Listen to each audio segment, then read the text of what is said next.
And لڑکیاں جو ہیں وہ بھی اپنے آپ کو ڈیولپ کریں ان دا سینس کہ وہ ایک ہوم میکر بنے, مطلب apart from all the other education جو ان کے پاس ہے, لائف اسکلز جو ہے نا یہ بڑے انپورٹنٹ ہیں. This is what basically makes and breaks marriages as well. تو آئی تھنک یہ جگہ جو ہے نا یہ ہے کہ دونوں سائڈوں پہ what makes marriages work, it's when both parties start acting responsibly. آج کی تیسری چیز, تو ہم لوگ ٹھیک پیس پہ چل رہے ہیں, بیچ میں کوئی سوال جواب بھی لیتے ہیں انشاءاللہ.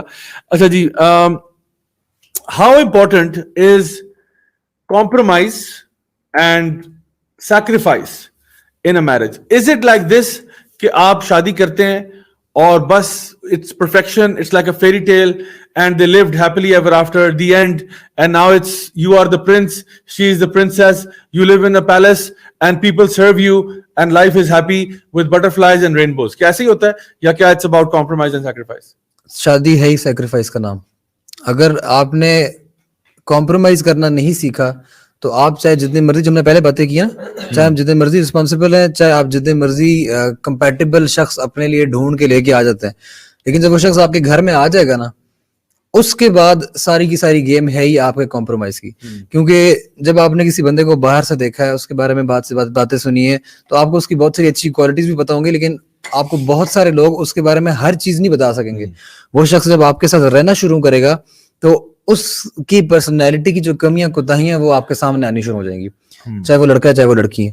جب وہ کمیاں کوتاہیاں سامنے آئیں گی نا, اس وقت ہم لوگوں کو جو ہے نا وہ کیا کہتے ہیں, ہمارا ببل جب وہ برسٹ ہوا تھا, ہمیں لگتا تھا یار یہ بندہ تو پرفیکٹ تھا, یہ تو غلطی نہیں کر سکتا تھا, یہ تو کیا کہتے ہیں یہ میری بیوی تھی, یہ تو اتنی اس کے بارے میں اتنی اچھی باتیں سنی تھی, اور یہ گھر میں آ کے جو ہے نا یہ صبح تک سوئی رہتی ہے, یا فلانا ہے, یہ بہت سارے مسئلے ہو سکتے ہیں. جب اس کے ساتھ رہنا شروع کرتے ہیں, پھر آپ کو یہ احساس کرنا چاہیے بنیادی طور پہ کہ وہ انسان ہے. صحیح. اور اگر انسان ہونے کے ناطے اٹ از ناٹ پاسبل کہ وہ بالکل ایگزیکٹلی 100% آپ کی طرح ہی سوچے گا یا سوچے گی. ہو سکتا ہے وہ بندہ بالکل دیندار ہو اور جیسے آپ کی ریکوائرمنٹ سب چیزیں وہ پوری ہوں, آپ کا بالکل ideal personality who on paper, لیکن جب آپ اس کے رہنا شروع کریں گے, اس کی اپ برنگنگ کی وجہ سے, اس کی ایجوکیشن کی وجہ سے ہزار چیزیں ہوتی ہیں, ان چیزوں کی وجہ سے وہ بندہ, اس کی پرسنالٹی وہ نہیں ہوگی جس طرح کی آپ کی پرسنالٹی ہوگی. تو یہ ہمیں انڈرسٹینڈ کرنا پڑے گا کہ یار جب دو بھائی ایک گھر میں رہتے ہوئے ایک ہی تربیت حاصل کر کے بالکل ڈفرینٹ پرسنالٹیز بن جاتی ہیں, تو وی ہیو ٹو انڈرسٹینڈ کہ ہمیں اپنے آپ کو ٹیون کرنا پڑے گا ڈفرینٹ پرسنالٹیز کے ساتھ رہنے کے لیے. اگر ہم ایسے نہیں کریں گے تو ہم کسی انسان کے ساتھ نہیں گزارا کر سکتے, کیونکہ ہر بندے کی اپنی پرسنالٹی ہے. کوئی باتونی ہوتا ہے, کوئی خاموش رہتا ہے, کوئی بندہ آؤٹ گوئنگ ہوتا ہے, کوئی اندر رہنے کا زیادہ شوقین ہوتا ہے, کوئی انٹروورٹ ہے, کوئی ایکسٹروورٹ ہے. اگر آپ اس کے ساتھ ایڈجسٹ کرنا نہیں سیکھیں گے, اگر آپ کے ذہن میں یہ بات نہیں بیٹھ رہی ہے کہ یار ہر بندہ ڈفرینٹ ہے, اور اس کی ایز لانگ ایز وہ اللہ سبحانہ تعالیٰ کی حدود کو پامال نہیں کر رہا, کسی حرام میں نہیں پڑ رہا, تو اس کی جو پرسنالٹی ہے, جو اس کے نیچرل ٹریٹس ہیں, لیٹ دیم بی, اور میں ان کو اسی طریقے سے ایکسیپٹ کروں گا. ہاں اگر میں اس کے اندر کوئی امپروومنٹ چاہتا ہوں تو I will give them the recommendation, نہیں تو کوئی مسئلے والی بات نہیں ہے. میں اگر بیشک ڈفرینٹ پرسنالٹی بھی ہوں تو آپ کہتے ہیں نا کہ جو اپوزٹ پولز ہوتے ہیں وہی ایک دوسرے کو اٹریکٹ کرتے ہیں.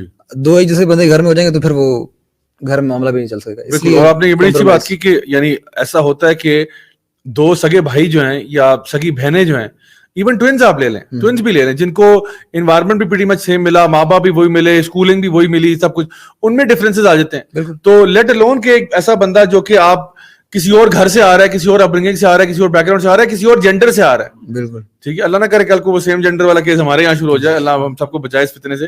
لیکن یو نو اپوزٹ جینڈر بھی ہے اور سب کچھ ڈفرینٹ ہے, تو اوبیسلی اس میں تو پھر یہ چیزیں تو آئیں گی, آپ کو ہینڈل کرنا پڑے گا. جی الوی صاحب آپ بتائیں کہ اس میں کیا آپ کا ایکسپیرینس ہے with regards to compromise, sacrifice. ایک تو یہ ہوتا ہے کہ when we get married نا, تو پہلے اور شادی سے پہلے بھی جو ہماری ملاقاتیں ہو رہی ہوتی ہیں نا, اس میں جس طرح ہم کو ہمارے پاس مہمان آتے ہیں بیسٹ بہیویئر, تو جب بھی انیشیل ملاقاتیں اور انیشیل منتھس, ایون کچھ کیسز میں اپ ٹو ایئر, آپ دونوں نا میاں بیوی ایک دوسرے کے ساتھ ایک بڑا جیسے ہم بولتے ہیں ہنی مون پیریڈ چل رہا ہوتا ہے, very nice to each other, ہر چیز میں یو نو آپ سیکریفائس بڑا خوشی خوشی کر رہے ہوتے ہیں, یو نو تھوڑا بہت ایڈجسٹ کر رہے ہیں, جی میں تو ایسے میں تو ایسے. بٹ اس کے بعد نا تھوڑا سے بعد you start to expect things, اور آپ کے وہ جو کہہ رہا تھا آپ کے پیپر پہ پرسنالٹی ہوتی ہے نا, یو اسٹارٹ ٹو امیجن کہ یار یہ پرسنالٹی فٹ کرنی چاہیے. صحیح. دا مومنٹ وہ وہاں فٹنگ نہیں ہو رہی ہوتی نا, تو آپ پھر گڑبڑ کرنا شروع کر دیتے ہیں. صحیح. تو واٹ ہیپنز از کہ آپ جو اپنا اسپاؤس ہے اس کو اپنی ایکسپیکٹیشن کے مطابق دیکھنا چاہ رہے ہوتے ہیں, رائٹ. تو جب وہ نہیں ہوتے تو آپ کو کہتے ہیں ایسا بنے نہیں. صحیح. جب تک وہ بن نہیں پا رہے ہوتے تب تک پھر پرابلم شروع ہو جاتی ہے. تو یہ جو ایکسپیکٹیشنز آپ لے کے جو بیٹھے ہیں ان کو 2 منٹ کے لیے سائڈ پہ کرنا چاہیے,